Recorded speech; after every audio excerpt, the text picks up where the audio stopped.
नमस्कार एवं शुभ संध्या।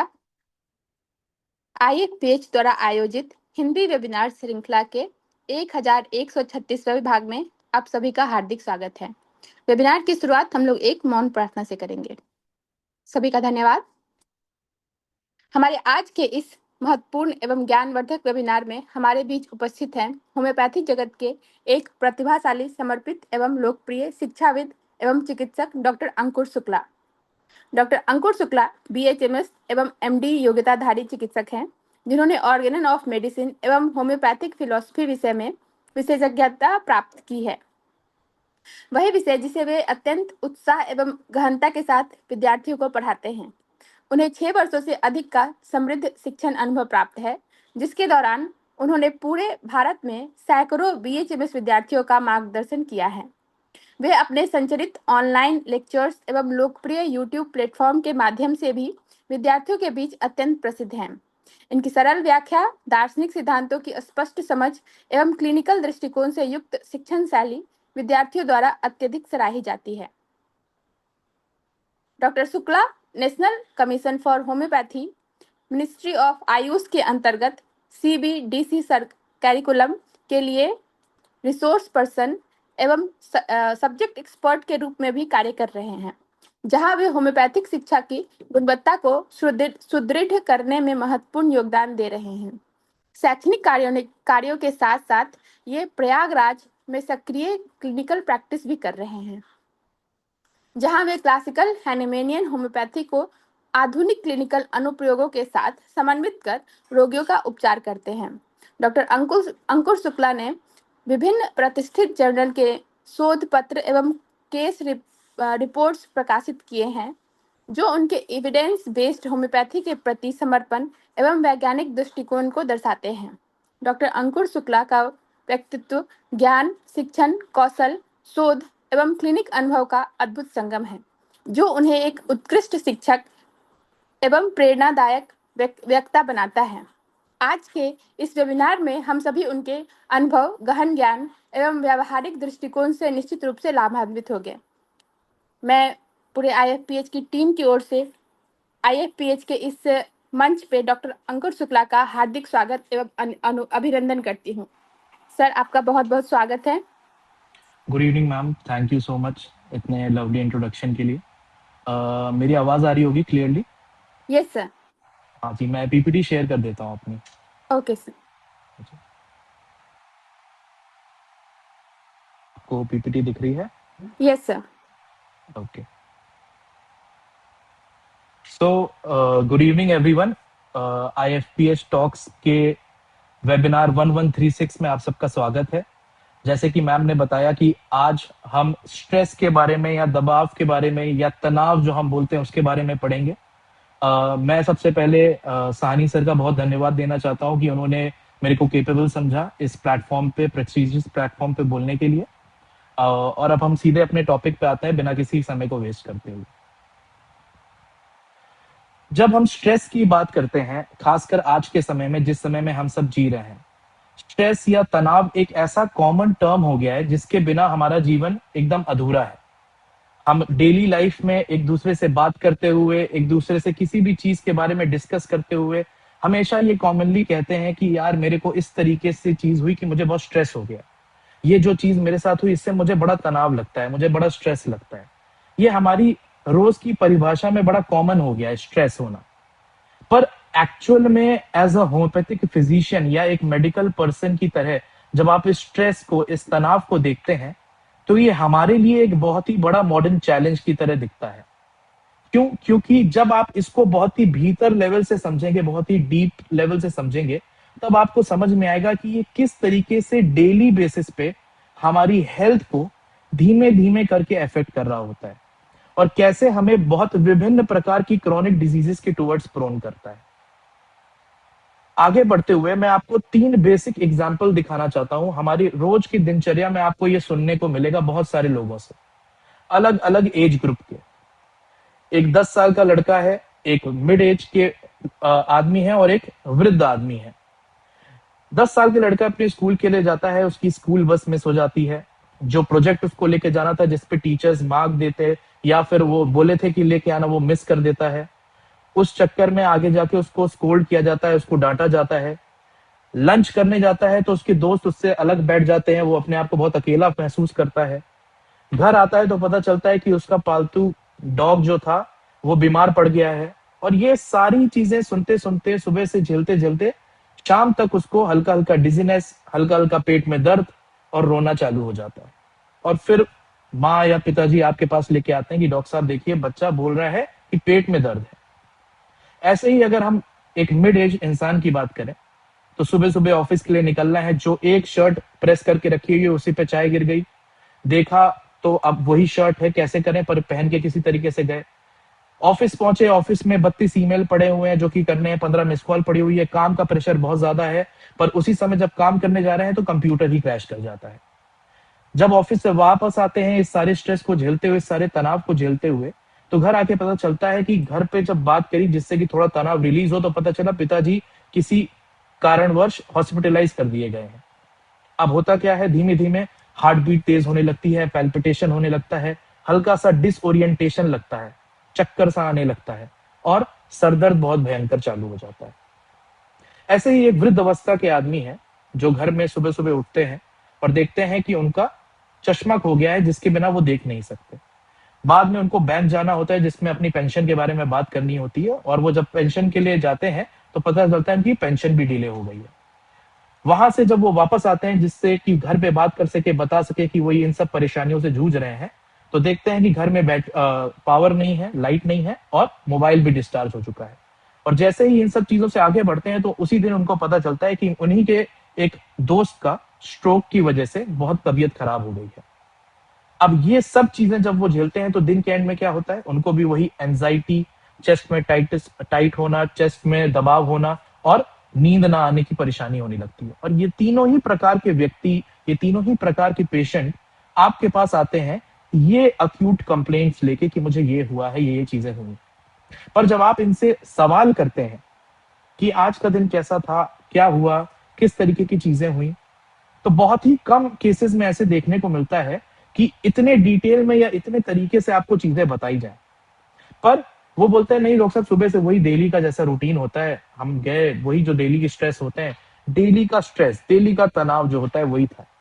पर अब ये जो छोटे छोटे ट्रिगर्स दिन भर में हुए, इनको हमको आज समझना है कि ये ट्रिगर्स एक्चुअल में क्या करा सकते हैं बॉडी के अंदर।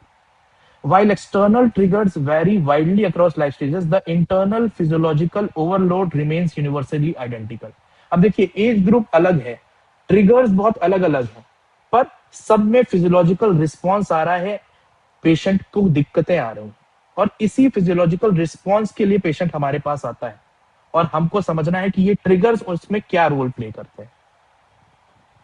अब इसको समझने के लिए हमको ये भी समझना पड़ेगा कि किस तरीके के इंसान में स्ट्रेस हो रही है, उसको हमें समझना पड़ेगा। स्ट्रेस जो है बड़ा ही इंडिविजुअलिस्टिक कॉन्सेप्ट है और इसीलिए होम्योपैथी में स्ट्रेस को ठीक करने का या स्ट्रेस की वजह से परेशानी से जो जूझ रहे हैं उनको ठीक करने का रोल बहुत महत्वपूर्ण है, क्योंकि हम इंडिविजुअलिस्टिक एस्पेक्ट पे, इंडिविजुअलाइजेशन पे बहुत फोकस करते हैं। क्योंकि एक इंसान जिस चीज को थ्रेट ले रहा है, जिस चीज की वजह से बड़ा स्ट्रेस्ड आउट हो रहा है, वही दूसरे इंसान के लिए बड़ी अपॉर्चुनिटी का कारण हो सकता है। ये हमारा इंडिविजुअल टेक होता है कि हम उसको किस तरीके से ले रहे हैं। हम ये पढ़ते हैं ना, एक हिपोक्रेट सर की एक जो फेमस कोटेशन है, one man meat is another man's poison. जो एक इंसान के लिए फायदेमंद है वो दूसरे इंसान के लिए नुकसान भी हो सकता है। डिपेंड करता है वो इंडिविजुअल उस पर कैसे रिस्पॉन्स कर रहा है। तो जब हम स्ट्रेस को डिफाइन करते हैं तो स्ट्रेस क्या है? स्ट्रेस किसी भी तरीके के चेंज को लेके हमारा माइंड का और बॉडी का एक कंबाइंड रिस्पॉन्स है। हांस सेलिये, ये नाम आप जरूर याद रखिएगा जब भी आप स्ट्रेस पढ़ते हैं। ये फादर ऑफ स्ट्रेस रिसर्च इनको कहा जाता है। 1907 की ये पैदाइश है, 26 जनवरी की। और इन्होंने डिफाइन करा कि non specific response to any demand of the body. और अगर आप मॉडर्न साइकोलॉजी की किताब से पढ़ेंगे, लाइक किंग और मॉर्गन या फिर सिसरेली एंड वाइट, तो उसमें लिखा गया है कि फिजिकल, इमोशनल, कॉग्निटिव या बिहेवियरल रिस्पॉन्स किसी भी तरीके के थ्रेट को या चैलेंज को, मैं दिन भर में उठा और मुझे लग रहा है कि ये जो अब इवेंट होने वाला है ये मेरे लिए एक थ्रेट है, मैं उसको थ्रेट की तरह परसीव कर रहा हूं, मैं उसको चैलेंज की तरह देख रहा हूं और उसकी वजह से मैं मेरा अंदर कुछ चेंजेस हो रहे हैं, और उन चेंजेस की वजह से मेरी माइंड और बॉडी जैसे रिएक्ट करेगी, उसी को स्ट्रेस का नाम दिया जाता है या तनाव का नाम दिया जाता है। अब ये विभिन्न प्रकार के होते हैं, माइल्ड भी हो सकते हैं, सीवियर भी हो सकते हैं। जितने माइल्ड प्रकार के स्ट्रेस होंगे, जैसे कि हमने पीछे कुछ एग्जांपल में देखा, वो छोटी छोटी बीमारियां, छोटी छोटी अक्यूट डिजीजेस के लिए प्रोन करते हैं। और जितना ये स्ट्रेस एक सीवियर प्रकार का या इंटेंसिटी में ज्यादा या लंबे समय तक होने लगता है, उतना क्रॉनिक डिजीज के लिए प्रोन करने लगता है। ये हमारे अंदर भीतर के थॉट्स भी हो सकते हैं कि मैं सेल्फ डाउट कर रहा हूं कि मैं ये कर पाऊंगा कि नहीं कर पाऊंगा, मेरे को ये चीज नहीं समझ में आ रही कि ये कॉन्फिडेंटली होनी चाहिए नहीं होनी चाहिए। इस तरीके के सेल्फ डाउट भी स्ट्रेस करा सकते हैं। या फिर बाहर से दिक्कतें आ रही हैं, उसकी वजह से स्ट्रेस हो रहा है, लाइक ट्रैफिक जाम में फंस गए, डेली में जो काम करना है उसमें कुछ रुकावट बाहरी जगह से आ रही होगी। तो अलग अलग विभिन्न प्रकार में ये स्पेक्ट्रम फैला हुआ है। अब स्ट्रेस में भी, अब आप बोलेंगे कि सर हर इंसान को एक बेसिक लेवल पे तो स्ट्रेस होता ही है, हर इंसान एक बेसिक लेवल पे अगर उसको प्रेशर नहीं महसूस होगा तो वो काम कैसे करेगा? और आप बिल्कुल सही हैं इस सोच के लिए। इसीलिए स्ट्रेस को दो भागों में डिवाइड करा गया है।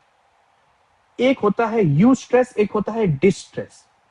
इसको बहुत अच्छे से अगर आपको समझना है कि यू स्ट्रेस क्या है, डिस्ट्रेस क्या है, तो इस बेसिक एग्जांपल को समझिए। आप सब होम्योपैथिक स्टूडेंट्स रह चुके हैं या होम्योपैथिक स्टूडेंट्स हैं, तो आपके वाइवा के समय पे आप बहुत विभिन्न प्रकार के बच्चों को अपने आसपास देखेंगे। अगर आज नहीं है तो अब जब आपका वाइवा होगा तो जरूर इस चीज को नोटिस करिएगा। कुछ लोग होंगे जो बहुत ही आराम से बैठे होंगे, जिनको कोई टेंशन नहीं हो रही होगी, जो कॉन्फिडेंट होंगे, और कुछ लोग होंगे जो बहुत एंशियस होंगे, बहुत ज्यादा परेशान होंगे।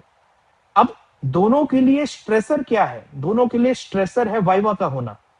पर एक इंसान उसके लिए कॉन्फिडेंट है, वो मोटिवेट हो रहा है उस चीज को देखते हुए, वो एक बेसिक प्रेशर जो फील कर रहा है that is a positive pressure, वो मोटिवेट होके उसके टुवर्ड्स वर्क कर रहा है। और वहीं पर दूसरा बच्चा है, वो उससे डर रहा है, डीमोटिवेट हो रहा है, एंड उसकी वजह से एंजाइटी आ रही है।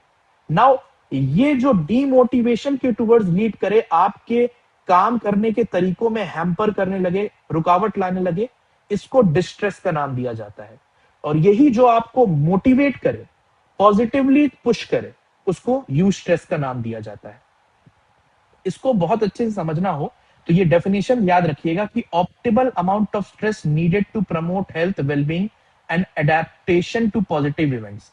जो मिनिमल स्ट्रेस जरूरी है हमें काम के लिए, जो मोटिवेशन जरूरी है, और वहीं पर जो बहुत एक्सेसिव हो जाए, इंटेंस हो जाए, ज्यादा हो जाए, तो वो डीमोटिवेट करती है, मोटिवेट नहीं करती है, एंजाइटी प्रोड्यूस करती है।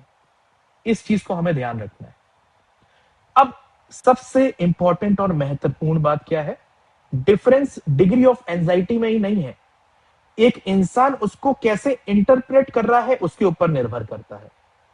ये लाइन जो लिखी हुई है, it's our own individual perception of pressure that makes it stress. मैं उस चीज को किस तरीके से परसीव कर रहा हूं, ले रहा हूं कि मेरा वाइवा है, वो उसको स्ट्रेस बनाएगा। अगर मैं कॉन्फिडेंट रहूंगा, मैं मोटिवेटेड रहूंगा, तो वही एक पॉजिटिव सेंस में भी एनर्जी जा सकती है। अगर मैं नेगेटिव रहूंगा, मैं सारे नेगेटिव सिनेरियोज अज्यूम कर लूंगा, तो वही एक डीमोटिवेटिंग टुवर्ड्स भी चली जा सकती है। तो it is a very individualistic concept. एक इंसान कैसे रिएक्ट करेगा, ये उस इंसान की प्रवृत्ति बताएगी। ठीक है ना? अब किस तरीके के एक्सटर्नल इवेंट्स, ये तो हो गया कि स्ट्रेस क्या है, हमारी बॉडी में एक रिस्पॉन्स है जो कि फिजिकल लेवल पे भी आता है, माइंड लेवल पे भी आता है। डिस्ट्रेस एक नेगेटिव प्रकार का स्ट्रेस है और यू स्ट्रेस एक पॉजिटिव प्रकार का स्ट्रेस है। पर अब आप बोलेंगे ये जो एक्सटर्नल इवेंट्स है, ये जो बाहरी इवेंट्स है आपने बताया जिसकी वजह से स्ट्रेस होता है, ये किस प्रकार के होते हैं या ये किस किस तरीके से मिल सकते हैं? इसको आप समझने जाएंगे तो सबसे पहला ब्रॉड एस्पेक्ट में अगर आप समझेंगे तो एक स्ट्रेस आता है दैट इज कैटास्ट्रफी। एक लार्ज इवेंट, एक बड़ा इवेंट, लाइक आजकल के जमाने में सबसे ज्यादा फेमस कैटास्ट्रफी क्या है, जो पूरे विभिन्न इलाकों में वर्ल्ड के आप वॉर्स देख रहे हैं। दूसरी फेमस कैटास्ट्रफी क्या हो सकती है, जो डिजास्टर्स आप देखते हैं, अर्थक्वेक, टोर्नेडो, साइक्लोन। या फिर एक और, एक बड़ी कैटास्ट्रफी जो रिसेंटली हम सब ने झेली, कोविड-19 का पैंडेमिक।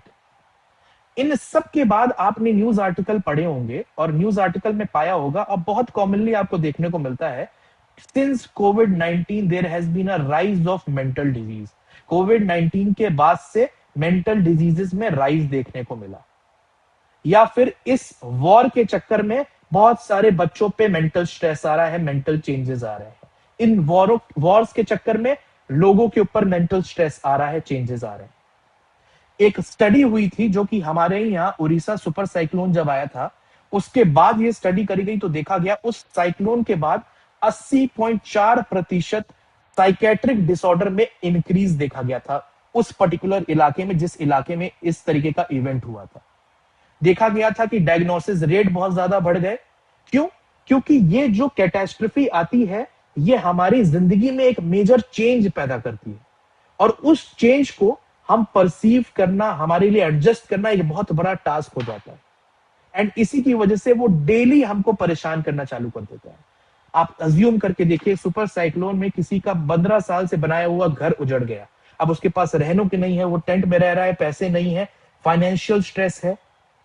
इस तरीके के स्ट्रेस अचानक से उसके ऊपर आ गए हैं, खाने की लानत पड़ी हुई है। तो अब इस तरीके के चीजों में क्या होगा, इंसान का स्ट्रेस रिस्पॉन्स बाहर आएगा, एंड फिर उस स्ट्रेस रिस्पॉन्स की वजह से क्या होगा, धीमे धीमे धीमे धीमे ये हमारी फिजिकल बॉडी को अफेक्ट करने लगेगा। इवन प्री नेटल इंपैक्ट भी होता है। मान लीजिए एक गर्भवती महिला है जो उस समय पे इस तरीके की चीज से गुजरी, और जो अंदर शिशु अब पैदा होने वाला है, उसको जब पैदाइश के बाद अलग अलग प्रकार की बीमारियां होंगी, तो आपको, हम जैसे कि होम्योपैथी में पढ़ते हैं, past history, family history, intra uterine history, anamnesis जो हम नाम देते हैं, ये अनैमनेसिस में आप जाएंगे तो आपको देखने को मिलेगा ये एक ट्रिगरिंग फैक्टर था जो वो 9 महीने के दौरान देखने को मिला। तो ये एक इंपॉर्टेंट एलिमेंट्स फ्रॉम या कॉजेशन बन जाता है।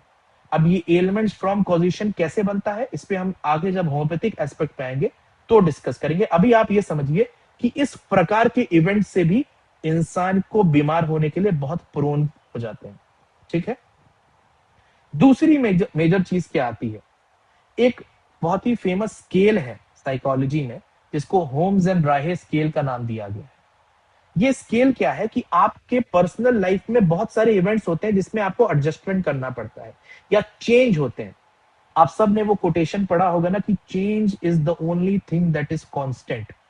चेंज ही ऐसी चीज है जो जिंदगी में कांस्टेंट है, बाकी सब सेम रह सकता है। तो अब जब धीमे धीमे धीमे धीमे चेंजेस आप देखते हैं, तो हर चेंज से आपकी बॉडी अडेप्ट कर जाए ये बहुत जरूरी नहीं है, आपका माइंड अडेप्ट कर जाए ये जरूरी नहीं है। तो ये जो होम्स और राहे थे, इन्होंने एक स्केल बनाया और उन्होंने ये पाया कि इस तरीके के चेंजेस अलग अलग क्लस्टर में उन्होंने डिवाइड करा। एक सीवियर लॉस अगर किसी तरीके का हुआ, दूसरा प्रोफेशनल या फाइनेंशियल लेवल पे, तीसरा पर्सनल माइलस्टोन जिंदगी के जो होते हैं, ये चेंजेस मेजर होते हैं जिसकी वजह से इंसान बीमार पड़ता है या बीमारी के टूवर्ड्स जाता है। सीवियर लॉस में उन्होंने देखा कि डेथ ऑफ स्पाउस, आपकी वाइफ, आपके हस्बैंड का किसी कारणवश डेथ हुआ, खासकर कोविड-19 में, वो एक मेजर कारण बनता है। डाइवोर्स एक मेजर कारण बनता है, मैरिटल सेपरेशन। उसके बाद फायर्ड फ्रॉम जॉब, अचानक से इतने सालों से काम करते चले आ रहे थे, रिसेशन आया, अचानक से जॉब चली गई। बहुत सालों से एक काम करते चले आ रहे थे, रिटायरमेंट हुआ, अब you have nothing to do, मेरे पास कुछ करने को नहीं है डॉक्टर साहब। पूरे दिन आप सोशलाइज करते थे, बात करते थे, लोग से मिलते थे, अब आप एक बंद कमरे में पूरे 24 घंटे बैठे हुए हैं। आपके बच्चे पढ़ने जा चुके हैं, इस तरीके की लाइफ में आप एडजस्ट नहीं कर पा रहे हैं। फाइनेंशियल स्टेट में कोई मेजर चेंज आया है, या पर्सनली प्रेगनेंसी के बाद आप पढ़ते होंगे पोस्ट पार्टम डिप्रेशन एक टर्म होता है कि प्रेगनेंसी डिलीवरी के बाद डिप्रेशन रेट बहुत हाई हो जाते हैं। मैरिज एक मेजर चेंज होता है लाइफ का, ये मुझे बताने की जरूरत नहीं है। आजकल न्यूज में अगर आप लोग थोड़ी सी भी न्यूज देख रहे होंगे तो आपने केसेस देखे होंगे किस तरीके का पर्सनल माइलस्टोन की वजह से इफेक्ट्स हो रहे हैं सोसाइटी में। उसके बाद आउटस्टैंडिंग पर्सनल अचीवमेंट, कोई पर्सनल अचीवमेंट है जो कि बहुत ही मेजरली आपकी लाइफ को चेंज करती है। पॉजिटिव इवेंट से भी आप इफेक्ट हो सकते हैं ना नेगेटिव वे। तो ये स्केल जब उन्होंने बनाया तो बताया कि इस तरीके के चेंजेस कॉलेज स्टूडेंट में, इसी को थोड़ा उन्होंने चेंज करा। कॉलेज स्टूडेंट में क्लास बंक करना, परसेंटेज अटेंडेंस पूरी ना होना, ये सब आप रोज सुनते होंगे। या फिर अनप्रोटेक्टेड सेक्सुअल कांटेक्ट होता है बहुत ज्यादा कॉलेजेस में। उसके बाद फाइनेंशियल डिफिकल्टीज, स्कॉलरशिप नहीं मिल पाना, पीयर प्रेशर, सर जैसे दूसरे बच्चे कर ले रहे हैं समझ ले रहे हैं, मुझे नहीं समझ में आ रहा है, मैं नहीं समझ पा रहा हूं, प्रोफेसर से नहीं बन पा रही है, प्रोफेसर से लड़ाई हो गई, उसने मुझे वाइवा में फेल कर दिया। ये इस तरीके के कॉन्टेक्चुअल चीजें होती हैं कॉलेज अंडर ग्रेजुएट स्टूडेंट्स में, उसके लिए भी उन्होंने एक स्केल बनाया। अब ये सारे ही इवेंट आपको मिलेंगे जो कि स्ट्रेस के टुवर्ड्स आपको पुश करेंगे या फिर उस तरफ आपको पुश करेंगे जिसमें आपकी इम्यूनिटी लोअर डाउन होगी और आप बीमार पड़ेंगे। मैं ये क्यों बता रहा हूं कि ये इवेंट आपके लिए क्यों इंपॉर्टेंट है, क्योंकि इस एज ग्रुप का कोई भी इंसान आपके पास जब दिखाने के लिए आ रहा है और वो एक क्रॉनिक डिजीज से सफर कर रहा है, तो आपके दिमाग में ये पता होना चाहिए कि ये वो चीजें हैं जिसमें मुझे इंक्वायर करना है। आप पूछते हैं सर केस टेकिंग में क्या पूछें, मेंटल्स में क्या पूछें, इस तरीके के सोशल इवेंट्स को इंक्वायर करिए। क्या ऐसा कोई सोशल इवेंट हुआ और उसमें किसी प्रकार का कोई चेंज आया क्या? जब आप इस तरीके के सोशल इवेंट में ढूंढने निकलेंगे HOPC में, हिस्ट्री ऑफ प्रेजेंटिंग कंप्लेंट में, तो आपको देखने को मिलेगा यहां वो ट्रिगर फैक्टर आया जहां से ये पूरी बीमारी स्टार्ट हुई। ठीक है, अब एक तो हो गया कैटास्ट्रोफी, बड़ा इवेंट, एक हो गया ये चेंजेस मेजर लाइफ के, एक होते हैं ये छोटे छोटे छोटे छोटे हैसल्स जो लाइफ के होते हैं। जैसे कि हमने पढ़ा उसकी बस मिस हो जाना, उसका कंप्यूटर क्रैश हो जाना, पेंशन डिले हो जाना, ट्रैफिक डिले हो जाना, माइनर किसी से झड़प हो जाना। ये धीमे धीमे धीमे धीमे ये छोटी छोटी चीजें होती है ना, ये हमें अक्यूट डिजीजेस के लिए, क्रॉनिक के लिए तो उतना नहीं, अगर लॉन्गर टर्म के लिए होगी, ज्यादा इंटेंसिटी में होंगी तो क्रॉनिक डिजीज के लिए प्रोन करेंगी। पर ये आपको ज्यादातर आपकी इम्यूनिटी लोअर डाउन करके कोल्ड, हेडेक्स, बैक एक्स, ये जो अक्यूट इलनेसेस हैं इसके टूवर्ड्स पुश करती है। SRRS स्केल जो नाम है उसमें देखा गया था कि excellent predictors of the onset of episode of major depression. ये जितनी चीजें आपने पीछे पढ़ी ये डिप्रेशन कॉज करने के मेजर ऑनसेट्स होते हैं। उसके बाद इस तरीके की ये भी देखा गया कि छोटे छोटे जो हैसल्स होते हैं, छोटे छोटे जो चेंजेस होते हैं, वो अक्यूट डिजीज के टुवर्ड्स आपको ज्यादा प्रोन करते हैं rather than chronic disease, short time illnesses के लिए। अब इसको एक पॉन्ड मेटाफोर से मैं आपको समझाना चाहूंगा। आप तालाब देखते होंगे, लेक देखते होंगे, आप लोग जाते होंगे किनारे बैठते होंगे और आपकी आदत होती है कि पत्थर फेंक के आप देखते हैं। तो जब आप एक पत्थर तालाब की तरफ फेंकते हैं तो पत्थर जहां गिरता है वहां एक इंपैक्ट पॉइंट होता है और वो रॉक वहीं चला जाता है। पर आप देखते होंगे बहुत सारी रिपल्स बना जाता है वो पानी की। तो जब कोई भी stressful event major like catastrophe, एक बड़ा इवेंट लाइक कोविड-19, लाइक वॉर, लाइक डिजास्टर होता है तो वो एक रॉक की तरह आता है, इंपैक्ट करता है और चला जाता है। पर उसके बाद ये जो छोटे छोटे छोटे छोटे छोटे छोटे रिपल्स होते हैं ये हमारी डेली लाइफ में उस इवेंट के कारण हमको हैम्पर करते हैं। सिंस कोविड-19, नेवर वेल सिंस कोविड-19, क्या हुआ? जब से सर कोविड-19 में मेरे को वैक्सीनेशन लगी है, जब से कोविड-19 मुझे हुआ है तब से कुछ ना कुछ लगा हुआ है, तब से मैं इस जगह चीज में फंसा हूं, जब से ये डिजास्टर से मैं गुजरा हूं तब से कुछ ना कुछ डॉक्टर साहब लगा हुआ है। तो ये रिपल्स पैदा करते हैं जिससे इंसान आगे लॉन्गर टर्म के लिए इफेक्ट होता ही रहता है। अब साइकोलॉजिकल रीजन क्यों कि पीपल ये इवेंट को स्ट्रेसफुल फाइंड करते हैं। आप बोलेंगे ठीक है सर ये सारी चीजें हैं, पर इसकी वजह से हम क्यों स्ट्रेस हो रहे हैं, क्यों हमें ये स्ट्रेसफुल लग रहा है? स्ट्रेसफुल इसलिए लग रहा है क्योंकि आप चार चीजें समझिए इसमें। पहला प्रेशर, दूसरा अनकंट्रोलेबिलिटी, दबाव की वजह से, दूसरा कंट्रोल ना कर पाने की वजह से, तीसरा फ्रस्ट्रेशन होना और चौथा एक कॉन्फ्लिक्ट पैदा होना। कैसे? प्रेशर क्या है कि psychological experience produce by urgent external demands. अब ऐसा कोई मेजर चेंज होता है जब लाइफ में तो वो डिमांड करता है कि हमारे अंदर कुछ चेंजेस आए और वो एक टाइम लिमिट के साथ डिमांड करता है कि इतने समय में ही ये चेंज आना चाहिए। उसका एक मेंटल प्रेशर क्रिएट होता है माइंड में और अगर वो टाइम लिमिट में नहीं हो पाए तो उसके कॉन्सिक्वेंस होते हैं।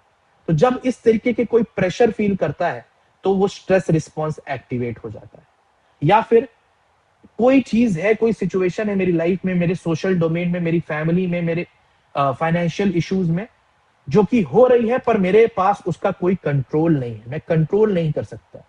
ये देखा गया है कि जितनी ज्यादा अनकंट्रोलेबल इवेंट होगा, अनकंट्रोलेबल सिचुएशन होगी, उतनी ज्यादा स्ट्रेस आप फील करोगे।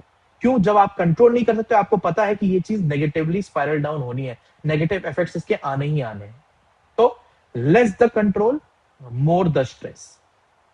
तीसरी चीज, फ्रस्ट्रेशन प्रोड्यूस होता है इन सब चीजों की वजह से। जब आप प्रेशराइज होकर टाइम पे चीज नहीं हो पा रही है, कंट्रोल आपके अंदर नहीं है, धीमे धीमे दैट फ्रस्ट्रेशन डेवलप। और कॉन्फ्लिक्ट्स क्या है कि दो डिजायरेबल गोल है, उसमें सेलेक्ट करना है। अब ये भी अच्छा है, वो भी अच्छा है, नहीं समझ में आ रहा किसमें हम जाएं। क्यों? क्योंकि एक में जाएंगे दूसरा अच्छा निकल गया तो, या इसमें गए वो वाला अच्छा निकल गया तो, या फिर दोनों ही नेगेटिव है पर आपको एक में जाना ही पड़ेगा। इस तरीके के कॉन्फ्लिक्ट जब लाइफ में क्रिएट होते हैं तो वो हमें स्ट्रेस के टुवर्ड्स लीड करते हैं। अब आप बोलेंगे सर क्यों इस तरीके के ये इवेंट्स हैं, चलिए हमने मान लिया ये प्रेशर फील होता है, पर इसका मैकेनिज्म क्या है? क्या ऐसा चेंज हो रहा है जो बीमार कर दे रहा है हमें? बीमारी कैसे हो रही है इसकी वजह से? देखिए, इसको समझने के लिए आप एक किताब पढ़िएगा, सेपियंस नाम से एक किताब आती है युवा नोआ हरारी की। अब उस किताब को जब आप पढ़ेंगे तो थोड़ा सा उसमें एवोल्यूशन के बारे में लिखा हुआ है, या फिर आप स्ट्रेस के ऊपर कुछ यूट्यूब पे लेक्चर्स पढ़ेंगे। एक रेस करके प्रोफेसर हैं जो कि स्टैनफोर्ड की हैं। देखिए, आप लोग एज स्टूडेंट जाके स्टैनफोर्ड, हार्वर्ड, ये बड़ी यूनिवर्सिटी हैं, आप लोग सुनते हैं नाम, इनके मेडिकल पेजेस पे जाइएगा, ये बहुत सारे ओपन लेक्चर्स प्रोवाइड करते हैं यूट्यूब पे, जिससे आप चीजें सीख सकते हैं। तो बेसिकली क्या होता था, जब हम हंटर गैदरर्स के स्टेज में जाते हैं, उस स्टेज में अपने आप को देखते हैं, तो वहां का स्ट्रेस क्या था? खाना चाहिए नहीं तो मौत हो जाएगी, शेर से बचना है, जानवरों से बचना है, नहीं तो मार डालेंगे। ये दो बेसिक कारण होते थे स्ट्रेस के। अब हमारी बॉडी उसी तरीके से वायर हो गई कि इस स्ट्रेस को देखते हुए फ्लाइट एंड फाइट रिस्पॉन्स आ गया हमारे अंदर। अब हमारे जेनेटिक्स में ये वायरिंग हो गई। पर दिक्कत क्या हुआ, जैसे जैसे हम मॉडर्नाइज होते चले गए, जैसे जैसे हम आगे ग्रो करते चले गए, अब हम शेर तो नहीं झेल रहे हैं डेली लाइफ में कि सामने आ रहा है और हमें उससे बचना है, मौत और जिंदगी का सवाल है। या फिर हम डेली खाने के लिए तरस तो नहीं रहे हैं, मेजोरिटी ऑफ अस। लेकिन अब दिक्कत क्या है, जो डेली छोटे छोटे स्ट्रेसेस हम फील कर रहे हैं हमारे लाइफ से, जैसे कि जो हमारे सोशल लाइफ में हो गया, या हमारे जॉब रिलेटेड हो गया, हमारा जेनेटिक्स अभी भी वैसे ही हंटर गैदरर्स जैसा वायर्ड है। अब वो छोटे से स्ट्रेसर के ऊपर भी उसी तरीके का बड़ा रिस्पॉन्स देखता है, और ये एवोल्यूशनरी स्टडी से देखा गया है। छोटे से छोटा स्ट्रेसर भी हमको उसी तरीके से रिस्पॉन्स करने के लिए पुश करता है, जैसे एक हंटर गैदरर को शेर देख के पुश करता था। आप बताइए, क्या इन दोनों का सेम लेवल पे हम मैचिंग कर सकते हैं? नहीं कर सकते हैं। पर ये बॉडी हमारी जेनेटिकली वायर्ड है इस तरीके से।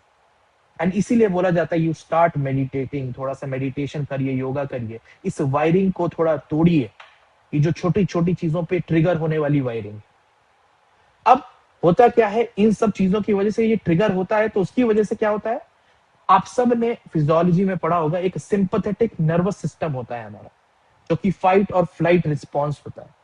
वो सिंपैथेटिक नर्वस सिस्टम इन प्रकार के स्ट्रेसर के आने वजह से एक्टिवेट हो जाता है। हमारी प्यूपल्स डायलेट करेगा, मसल को टेंस करेगा, ब्लड प्रेशर बढ़ाएगा, स्ट्रेस हार्मोन जो कि एपिनेफ्रिन हो गया, कॉर्टिसोल हो गया, इनको इंक्रीज करेगा। इनके इंक्रीज होने की वजह से विभिन्न चेंजेस आएंगे, कोलेस्ट्रॉल लेवल में चेंजेस आएंगे, गट में चेंजेस आएंगे, डाइजेस्टिव इश्यूज आएंगे।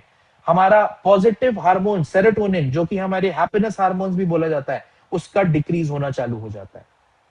और इसी को हम कहते हैं GAS, या फिर इसको अगर आप समझने के लिए जाएंगे तो ये डॉक्टर हांस सेलिये ने ही दिया हुआ है, जो फादर ऑफ स्ट्रेस रिसर्च है। ये GAS को जब आप समझेंगे तो इसमें 3 स्टेजेस आती हैं। पहली, अलार्म रिएक्शन, एक स्ट्रेस आया, अब फ्लाइट और फाइट रिस्पॉन्स आ रहा है, हार्ट रेट तेज हो गई, रैपिड एनर्जी हो गई, पैल्पिटेशन हो गया। अब इस स्टेज में बॉडी रेजिस्ट करना चालू करती है, धीमे धीमे रिपेयर करना चालू करती है कि ठीक है, थोड़ा सा ब्लड प्रेशर बढ़ाएगी। ये ब्लड प्रेशर बढ़ना एक फिजियोलॉजिकल रिस्पॉन्स है, ये बॉडी रिएक्ट कर रही है आपकी कि आप इस स्ट्रेस की वजह से एकदम से बिखर ना जाए। पर दिक्कत क्या होती है, अगर ये स्टेज रेजिस्टेंस की थोड़ी लंबे समय तक चली गई, स्ट्रोक हो सकता है हाइपरटेंशन की वजह से, एक्सट्रीम अगर चला जाए तो, या अलग तरीके की विभिन्न बीमारियां हो सकती हैं उस समय पे। और जनरली क्रॉनिक डिजीजेस कैसे आती हैं, जब यही चीज लंबे समय तक स्ट्रेस रिस्पॉन्स चलता रहता है हमारा, ठीक है ना, तो एग्जॉशन होता है, हमारी ये जो अंदर रिसोर्सेज हैं, जो फिजियोलॉजिकल रिस्पॉन्सेज हैं, धीमे धीमे धीमे धीमे डिप्लीट होने लगते हैं, खत्म होने लगते हैं। और जब ये खत्म होने लगते हैं तो हमारी बॉडी फाइट करना बंद कर देती है, और जब ये बंद कर देगी हमारी इम्यूनिटी लोअर डाउन हो जाती है, और अब हम प्रोन होते हैं हर तरीके की बीमारी के लिए। आपने एक ट्राइंगल पढ़ा होगा कम्युनिटी मेडिसिन में, क्या कि अलर्जन, इन्वायरमेंट और एजेंट। अब इन्वायरमेंट क्रिएट कैसे होता है, मान लीजिए अलर्जन भी है, ठीक है ना, आप भी क्या बोलते हैं, इन्वायरमेंट भी है उस अलर्जन को ग्रोथ के लिए, पर आपके अंदर इम्यूनिटी हाई है तो आप शायद बीमार ना पड़े। पर यहीं पर अगर एग्जॉशन स्टेज में इन दोनों चीज के पॉजिटिव है, अलर्जन भी है और इन्वायरमेंट भी है, अब आपका वो लोअर इम्यूनिटी आ गई, तो आप बीमार हो जाएंगे, तो आप डिजीज्ड हो जाएंगे। इस चीज को हमें समझना पड़ता है। अब मैं आपको कुछ वेरियस एलाइड सब्जेक्ट या एलाइड ऑथर्स बोलूंगा या मॉडर्न प्रैक्टिशनर्स की किताबों से, क्योंकि हम जनरली होम्योपैथिक प्रैक्टिशनर्स को कोट करते हैं तो हमें लगता है कि वो हमारे लिए मेंटल्स बहुत इंपॉर्टेंट है या हमारे लिए ये चीजें बहुत इंपॉर्टेंट है, पर ऐसा नहीं है। आप द गट एक किताब आती है पायल कोठारी की, आप उसको पढ़ने जाएंगे तो उसमें गट से रिलेटेड, डाइजेस्टिव इश्यूज से रिलेटेड ये पूरी किताब है। उसमें आप ये पढ़ेंगे कि chronic stress alters your gut nervous system, imbalances the bacteria and is the main cause of leaky gut. Gut related सारे इश्यूज का मेजर कॉज स्ट्रेस बनता है। क्यों? क्योंकि वही पैरासिम्पैथेटिक नर्वस सिस्टम एक्टिवेट करके सारी चीजों में चेंजेस लाना चालू कर देता है। यही आप एक और किताब पढ़ेंगे जिसमें लिखा हुआ है people infected with herpes simplex tend to have flare ups when their immunity is lowered such as during illness और स्ट्रेस। ये जो हर्पीज आप पढ़ते हैं, ये फ्लेयर अप कब होता है? वो बोल रहे हैं फ्लेयर अप तब होगा जब देखेंगे कि इम्यूनिटी लोअर्ड है। क्यों? क्योंकि कोई स्ट्रेस चल रहा है साथ में। अब स्ट्रेस की वजह से इम्यूनिटी लोअर होगी, ये समझाया, और उसी की वजह से आप बीमारी के लिए या फ्लेयर अप के लिए प्रोन हो जाएंगे। ये भी देखा गया कि कोल्ड, ये जो कॉमन कोल्ड आप देखते हैं, इससे स्ट्रेस इम्यूनिटी को अफेक्ट करेगा और आप कॉमन कोल्ड के लिए प्रोन हो जाएंगे। ये किताब आती है नील शैटर की, good doctor's guide to cold and flu.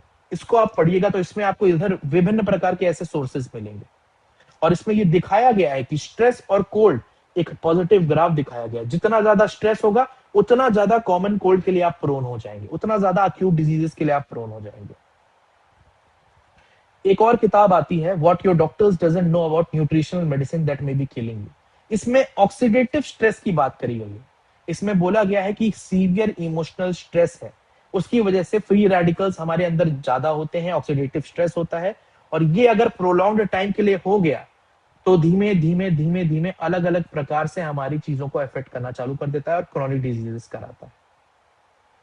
एक और किताब में आप देखेंगे कि ये स्ट्रेस की वजह से जितने भी डिप्रेसिव केसेस में सुसाइडल टेंडेंसी आप देखते हैं, ये एग्रेसिविटी आप देखते हैं जो सुसाइड के टुवर्ड्स लीड करती है, ये किस कारण लीड करती है? लो सेरोटोनिन लेवल की वजह से लीड करती है। और अभी हमने पीछे क्या पढ़ा? पीछे हमने यही पढ़ा कि जब ये होता है तो सेरोटोनिन लेवल डिक्रीज होगा, और सेरोटोनिन लेवल अगर डिक्रीज हुआ तो किसी डिप्रेसिव पेशेंट में हुआ तो धीमे धीमे क्या होगा? वो सुसाइडल टेंडेंसी टुवर्ड्स जाएगा। एक किताब आती है by the name of Noon day demon. ये डिप्रेशन के ऊपर थोड़ी मोटी किताब है पर बहुत अच्छी किताब है, डिटेल्ड किताब है। अब सबसे इंपॉर्टेंट बात, ठीक है सर हमने ये सारी इंफॉर्मेशन ले ली, प्रैक्टिस में क्या करेंगे, प्रैक्टिस में कैसे काम आएगा, या हम क्लिनिकली इसको क्या इंपॉर्टेंस है इसकी? तो एक चीज आप समझिए, आप सब पढ़ते हुए आए हैं कि वाइटल फोर्स का डिस्टरबेंस स्ट्रेस बेसिकली वही कर रहा है। एक अबनॉक्शियस मॉर्बिफिक एजेंट होता है ना, डायनेमिक लेवल पे जो इफेक्ट कर रहा है, ये स्ट्रेसर जितने भी हैं ये एक तरीके से आपकी वाइटल फोर्स को ही डिस्टर्ब कर रहे हैं। आपकी वाइटल फोर्स डिस्टर्ब होगी, माइजमेटिक एक्टिवेशन होगा। अब आप सबके अंदर कुछ इनहेरेंट माइज्म है, कुछ इनहेरेंट टेंडेंसीज है जो आप अपनी पैदाइश से लेके आ रहे हैं, जेनेटिकली लेके आ रहे हैं। धीमे धीमे धीमे जब ये स्ट्रेसफुल इवेंट्स होते हैं तो ये चीज एक्टिवेट होती है, ये माइज्म एक्टिवेट होता है, जो हम बोलते हैं ना फ्लेयर अप हो जाता है। और एक चीज है psycho neuro endocrine immune dysregulation, homeopathy इससे समझ में आ सकती है। ये एक तरीके से होलिस्टिकली पूरे बॉडी को अफेक्ट करना जाता है। अब आपने पढ़ा होगा रिसेंटली एक क्लेम आया कि पीसीओडी का नाम चेंज करके पीएमओएस कर दिया गया। तो ये क्यों करा गया? उन्होंने बोला ये एक जगह पे नहीं, मल्टीपल रीजन में अफेक्ट कर रहा है। तो वो मल्टीपल रीजन में जनरली अफेक्ट करता है, और धीमे धीमे ये एक बीमारी नहीं, आप बहुत सारी बीमारी में ऐसा फील करेंगे कि ये चीज देखने को मिल रहा है। पर ये स्ट्रेस की वजह से हमको क्या देखना है? वो नेवर वेल सिंस देखना है, वो ग्रीफ का एलिमेंट, वो फ्राइड का एलिमेंट, ह्यूमिलिएशन का एलिमेंट, ये क्रूशियल प्रिस्क्राइबिंग रूब्रिक बन जाते हैं हमारे लिए। अब एक चीज बहुत डिटेल में हमको समझनी पड़ेगी होम्योपैथिक एस्पेक्ट को समझने के लिए।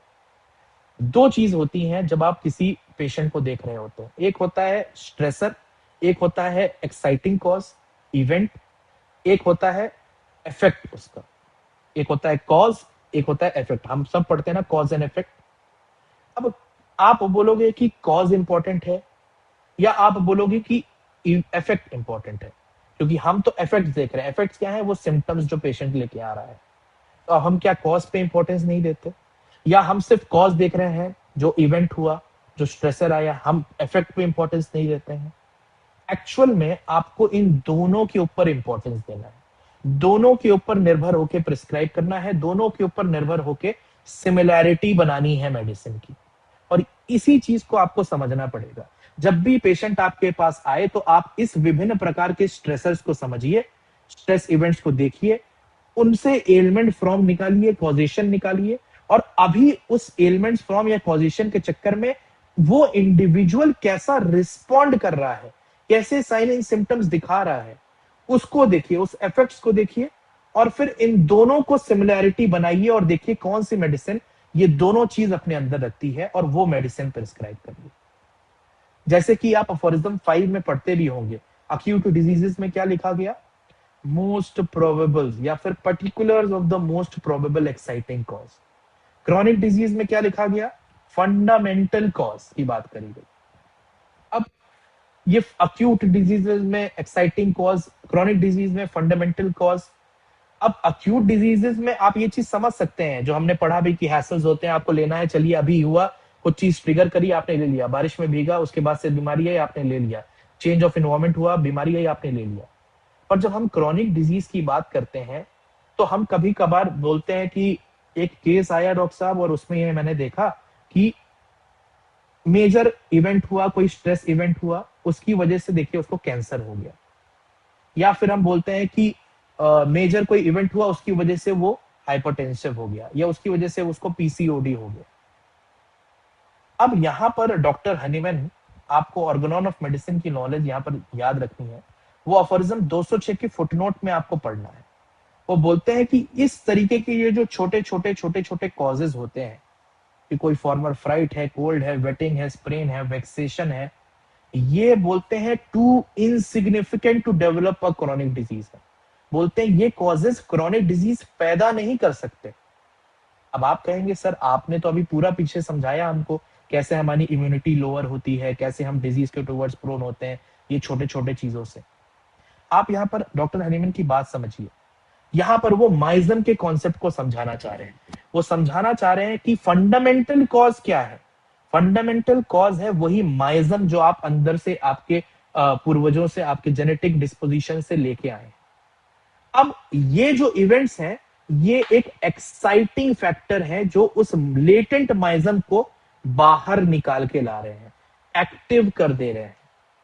और इसीलिए जब ऐसे डिजीजेस में हम टोटलिटी बनाएंगे तो इन कॉजेस पे हमें ध्यान देना है, कॉजेशन की तरह ले सकते हैं, पर ये रूट कॉज नहीं है, ये मेन कॉज नहीं है। मेन कॉज है माइज्म, फंडामेंटल कॉज है माइज्म। और माइज्मेटिक एनालिसिस और माइज्मेटिक टोटलिटी बनाना, उसको समझना बहुत इंपॉर्टेंट है इस केस में। सिर्फ इस कॉजेशन की वजह से इंपॉर्टेंस देके प्रिस्क्राइब करना इज नॉट दैट इंपॉर्टेंट। ठीक है। अब प्रैक्टिशनर्स मैंडेट क्या है? Never mistake the trigger for the root. ये ट्रिगर को रूट कॉज मान के मत चलिए, इसको ही सर्वे सर्वा मान के मत चलिए, यही आपकी दवाई दिलवाएगा, यही आपको दवाई क्या है बताएगा। इसको आपको एज अ एक्साइटिंग फैक्टर लेते हुए चलना है। और जब आप अलग अलग माइज्म पढ़ेंगे तो आप ये स्ट्रेस पैटर्न देखेंगे कि सोरिक माइज्म को जब हम पढ़ने जाते हैं तो उसमें स्ट्रेस पैटर्न क्या होता है? एंजाइटी होती है, वरी होती है, हाइपर सेंसिटिविटी होती है, fear of poverty, disease, restlessness of mind. ये स्ट्रेस पैटर्न है सोरिक माइज्म के। और इनकी वजह से विभिन्न प्रकार के डिजीजेस आती हैं और रेमेडीज हैं। ऐसे ही आप साइकोसिस माइजम समझेंगे तो उसमें स्ट्रेस पैटर्न अलग है, वहां पर सपरेशन मिलेगा, वहां पर सीक्रेसी मिलेगी, छुपा के रखने की आदत, गिल्ट मिलेगा बहुत ज्यादा, फिक्स्ड आइडियाज मिलेंगे, ऑब्सेसिव कंपल्सिव ट्रेट मिलेंगे, बार बार रिपीटेटिव पैटर्न्स मिलेंगे एक ही आदत के, शेम मिलेगा। इस तरीके का अगर आपको पेशेंट के जो आपने एचओपीसी लिया इस तरीके का स्ट्रेस पैटर्न मिल रहा है जो इस तरीके का इफेक्ट प्रोड्यूस कर रहा है, तो आप समझिए कि ये साइकोटिक पेशेंट है थोड़ा सा, या फिर पहले वाला को देखते हुए समझिए कि ये सोरिक पेशेंट है थोड़ा सा। ऐसे ही सिफिलिस माइजम के अपने स्ट्रेस पैटर्न्स हैं, destructive impulses, self harm, grief, suicidal tendency, extreme despair, अब कुछ नहीं हो सकता, बर्बाद है जिंदगी, इस तरीके के स्ट्रेस पैटर्न्स। तो ना ही स्ट्रेस पैटर्न से आप दवाई की टुवर्ड्स लीड कर सकते हैं, बल्कि माइजमेटिक एनालिसिस की टुवर्ड्स भी लीड कर सकते हैं, इनको भी समझ सकते हैं। अब सबसे इंपॉर्टेंट चीज क्या है कि psychological pathway, sympathetic nervous system activate होता है, ये सब चीजें हमने समझ ली, पर एंड ऑल बी ऑल क्या है, फाइनल क्या चीज है कि हमारा इंडिविजुअल रिस्पॉन्स कैसा होगा उस स्ट्रेस के टुवर्ड्स, वो बताएगा कि हम किस तरीके से बीमार पड़ेंगे। और यही हमें मटीरिया मेडिका में वो सिमिलम के टुवर्ड्स लीड करता है। कैसे, ये एक केस का एग्जांपल देते हैं, ये मैंने थोड़ा सा ग्राफिकली समझाया है, ऐसा केस मेरे पास आया था माइग्रेन का, मुझे लगा पूरा केस डिटेल में जाने में समय बहुत जाएगा, तो एक बेसिक ग्राफिक में मैं आपको समझाया। एक महिला मेरे पास आई थी और जब उन महिला से मैंने बात करी तो उनको माइग्रेन की परेशानी थी। जब हमने माइग्रेन की सिम्टोमेटोलॉजी, उसका location, sensation, modality, basic symptoms सब ले लिए, तो मैंने उनसे पूछा कि ये कब से डेवलप हुआ है, तो उन्होंने बताया डॉक्टर साहब जब से मैं शिफ्ट हुई हूँ यहाँ पर इलाहाबाद में तब से डेवलप हुआ है। मैंने बोला शिफ्ट होने का कारण, आप कहाँ रहती थी पहले? डॉक्टर साहब मैं और मेरे हस्बैंड असम रहते थे, हस्बैंड की मदर यहाँ पर बीमार पड़ गई थी, उसकी वजह से मेरे को असम छोड़ के यहाँ आना पड़ा उनकी देखभाल करने के लिए। And recently she also passed away, उनकी भी डेथ हो गई। एक साल हम लगातार उनकी देखभाल करने में लगे रहे, हमारे बच्चे का स्कूल चेंज हुआ, उसको एडजस्ट होने में बहुत समय लगा। मैं असम का देखिए आप इन्वायरमेंट कैसा है, कैसे लोग हैं वहां पर, कैसा खाना पीना है, यहाँ पर एकदम यूपी में हम आ गए हैं, एकदम चेंज है। जब से ये चेंज हुआ है, ये चीजें हुई हैं, तब से मेरा ये माइग्रेन डेवलप हुआ है। अब आप समझिए इस बात को, ये एक पेशेंट आके मुझे बता रहा है, जो भी इंफॉर्मेशन अभी स्ट्रेस के बारे में आपने पीछे पढ़ी, कितना सिमिलैरिटी दिखेगी आपको इस चीज में, कि कैसे वो छोटे छोटे चेंजेस, वो हैसल्स, वो चेंज एक इंसान को इम्यूनिटी लो करके उसको किसी पर्टिकुलर बीमारी के टुवर्ड्स प्रोन कर रहा है। और वो माइग्रेन ही क्यों हुआ या वही बीमारी क्यों हुई, अब वो उनके अंदर का माइजमेटिक इनहेरिटेंस क्या है, इंडिविजुअल एस्पेक्ट क्या है, जेनेटिक इनहेरिटेंस क्या है, वो उस बीमारी के टुवर्ड्स पुश करता है। तो अब हमने पूछा कि ये सब, अच्छा सबसे इंपॉर्टेंट सवाल, ये चेंज तो हो गया, लेकिन आप जाइए और ये बताइए कि चेंज ऑफ इन्वायरमेंट या फिर change, shifting from one place to another, कितनी रेमेडी मिल जाएंगी इसके अंदर? या फिर कोई भी ऐसी चीज होती है, अगर हम उसी को हम रूब्रिक ले लें या उसी को हम सिम्टम ले लें, तो कितनी रेमेडीज हमें मिल जाएंगी? हमको वहां पर उसको एक ट्रिगरिंग फैक्टर लेना है, पर एक्चुअल में क्या जानना है, एक सवाल करना है, ये जो भी चीजें हुई, ये जो भी चेंजेस आए, आपको क्या इफेक्ट हुआ इसकी वजह से, आपके अंदर क्या चेंजेस आए, आपने क्या फील किया? बिकॉज हमको इंडिविजुअल का रिस्पॉन्स जानना है टुवर्ड्स स्ट्रेस। तो जब उन्होंने बताया तो उन्होंने बताया कि इसकी वजह से मेरे अंदर बहुत ही सपरेशन हुआ, यहाँ पर आके बहुत सारे रिश्तेदार मिले, उनकी वजह से मुझे बहुत सारी चीजें सुनाई जाती थी क्योंकि मैं एडजस्ट नहीं कर पा रही थी, गुस्सा आता था पर सप्रेस करती थी, मैं बोल नहीं पाती थी, I am very over sensitive that way, मुझे बहुत ज्यादा इंसल्ट फील हुई और सप्रेस करती गई और अब डॉक्टर साहब मेरे से बर्दाश्त नहीं होता है, अब मैं जब गुस्सा आती हूँ तो मेरा शरीर कांपता है। और उसके साथ आप अपने प्रेजेंटिंग कंप्लेंट्स को उठाइए कि ओवर सेंसिटिव पर्सनैलिटी है, बॉल लाइक सेंसेशन है, कांस्टेंट स्ट्रेस बना हुआ है, स्टूपीफाइंग हेडेक है, ऐसा लगता है स्क्वीज कर रहा है कोई सर को, यौन करती है तो आराम मिलता है सर दर्द। आप सब अगर होंगे तो आप सब दवाई के टुवर्ड्स पहुंच चुके होंगे। This is staphysagria. आप स्टैफ में जाके इस तरीके का हेडेक पढ़िएगा, आप स्टैफ में जाके इस तरीके का कॉजेशन पढ़िएगा। एंड ये पेशेंट अभी भी फॉलो अप चल रहा है, she is much better with staph. इस तरीके से आपको प्रिस्क्राइबिंग के टुवर्ड्स सोचना है। ये डिफरेंट तरीके की कुछ मैंने डिस्पोजिशन और ट्रिगर्स बताए हैं, हम बहुत डिटेल में नहीं जाएंगे क्योंकि समय भी हमें देखते हुए चलना है।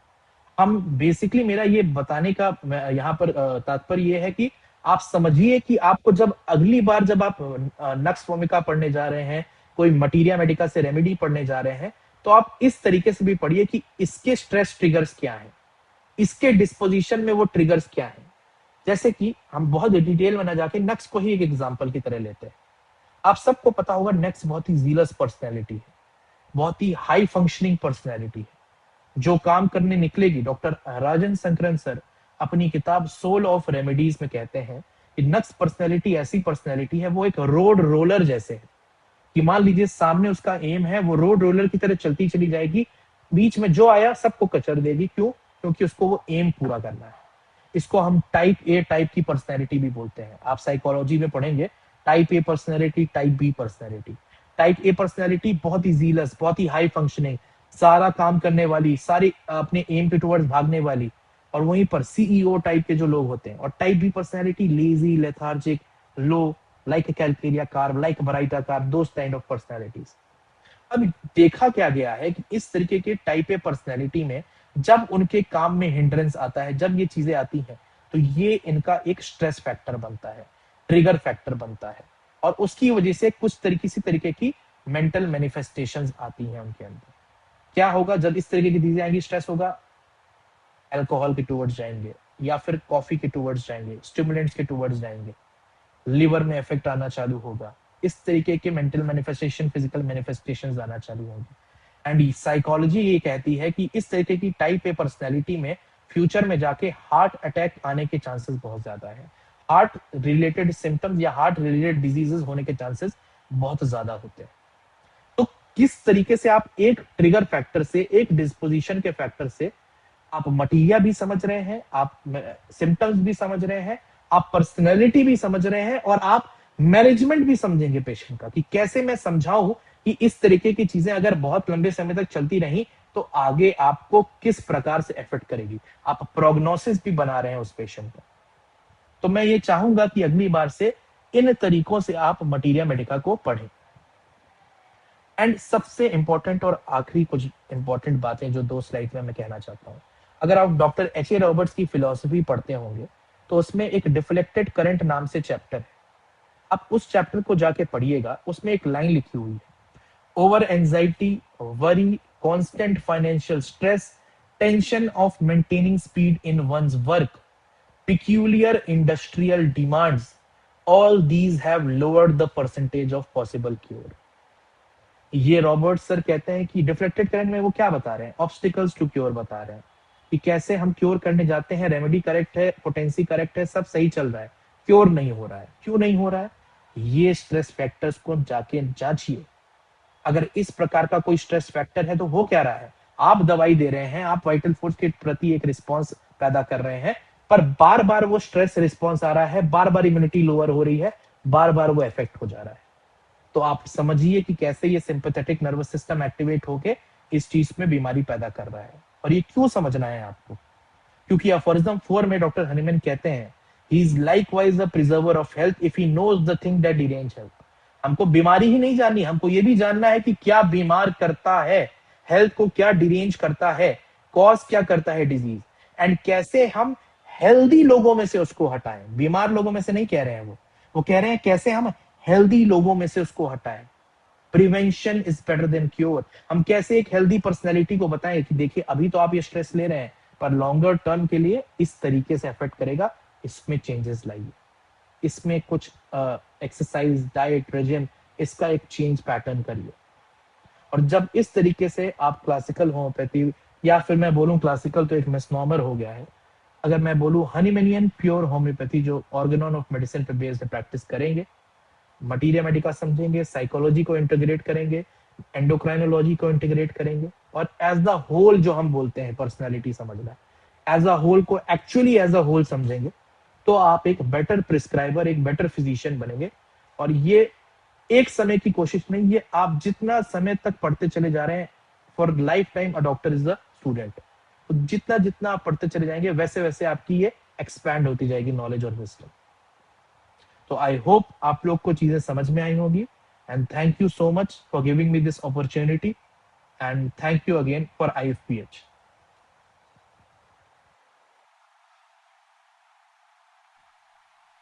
Thank you so much sir. It was really a very wonderful session. बहुत बहुत ज्ञानवर्धक था, और आपने बहुत अच्छे से स्ट्रक्चर्ड वे में समझाया कि स्ट्रेस क्या होता है और इसमें हम लोग क्या क्या क्वेश्चंस कर सकते हैं जिससे कि उसके इफेक्ट को जान सके।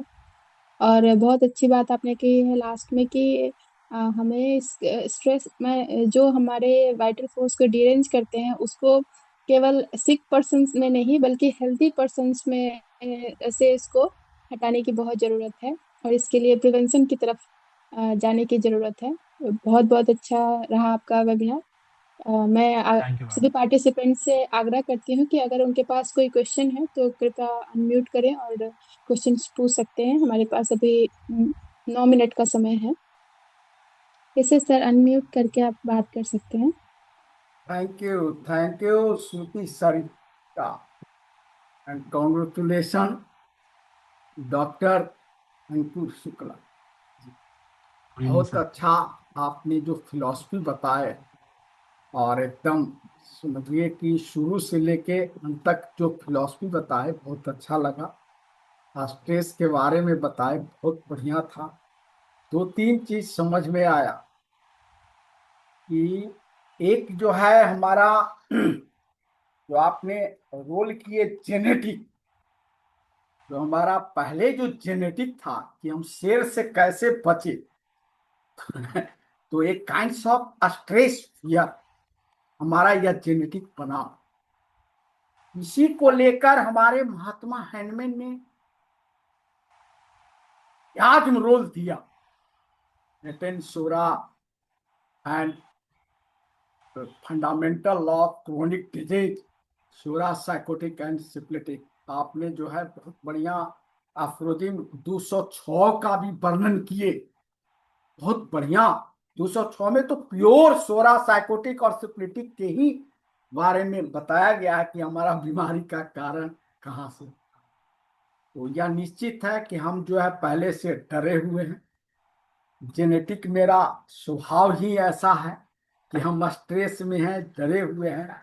और कहा भी गया है कि 50% बीमारी जो है due to only one word, वह है फियर। फियर और main cause of disease according to law of homeopathic science.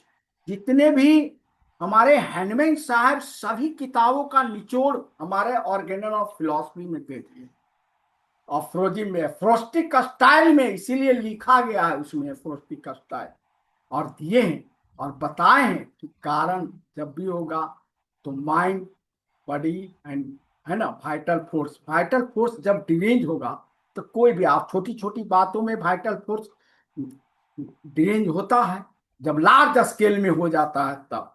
अब छोटी छोटी बातें तो ऐसे भी है, हमारा क्रोनिक डिजीज में लिखा हुआ है कि एक्यूट डिजीज जब आता है तो क्लासिफिकेशन ऑफ डिजीज में indisposition, maintenance cause of disease, and दूसरा chronic disease dynamic, psora sycotic and तो बताया गया। और आपने बहुत अच्छा, आज बहुत सी किताबें का नाम लिया, स्केल जो बताए बहुत बढ़िया लगा।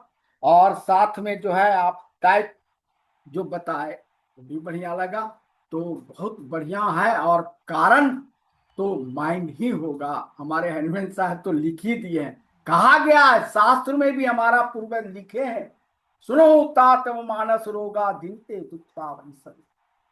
हे भाई, मन का रोग सुनिए जिससे सब दुख का कारण है। क्या है मन का रोग? मोह सकल व्याधिन कर मूला, तिलते पुनि विजय बहुसूला। मोही बीमारी का कारण है, ज्यादा लगाव, चाहे नेगेटिव हो या पॉजिटिव हो। दूध बहुत अमृत है, दूध को अमृत माना गया है। दूध हम ज्यादा पिएंगे पेट खराब होगा, एक छोटी सी बीमारी स्टार्ट होगी, फिर उसी को कंटिन्यू करते रहेंगे दूध, तब फिर हमारा गट जो है, हमारा जो है डाइजेस्टिव सिस्टम खराब, और हम बीमार जो है स्ट्रेस में चले जाएंगे। जैसा गट के बारे में भी बताया, बहुत सिंपैथेटिक नर्व और पारासिम्पैथेटिक नर्व का जो है बहुत अच्छा वर्णन की, तो बहुत अच्छा लगा। आगे भी बताए हैं काम बात कफ लोभ पारा, क्रोध पितनी छाती जारा, तीनों भाई करही प्रीति उपजही संपा दुबदाई, विषय मनोरथ दुर्गम नाना, ते सब नाम सुनका जाना।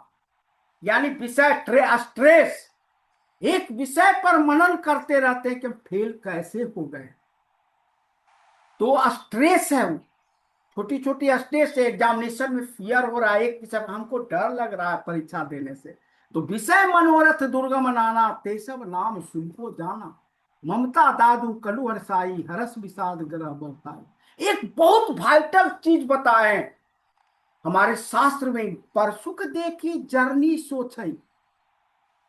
जीलियस व्यक्ति का वाइटलिटी बहुत ज्यादा ड्रीम, जो जीलियस होता है, जो हम आपने बताए जो है, तो जीलियस का वाइटलिटी बहुत ज्यादा ड्रीम होता है। और वाइटलिटी जब ड्रीम होता है तो शरीर कमजोर होता है, और शरीर जब कमजोर होता है तो उसमें क्षय रोग की बैक्टीरिया ग्रोथ कर जाता है, टीबी से सफर हो जाता है। पर सुख देखी जर्नी सोचई, पुष्ट दुष्टा मन कटुलाई, अहंकार अति दुखद डमरुआ।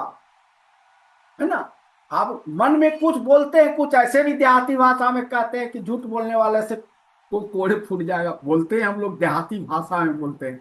तो परसुख देखी जर्नी सोचई, पुष्ट दुष्टा मन कटुलाई, अहंकार अति दुखद डमरुआ।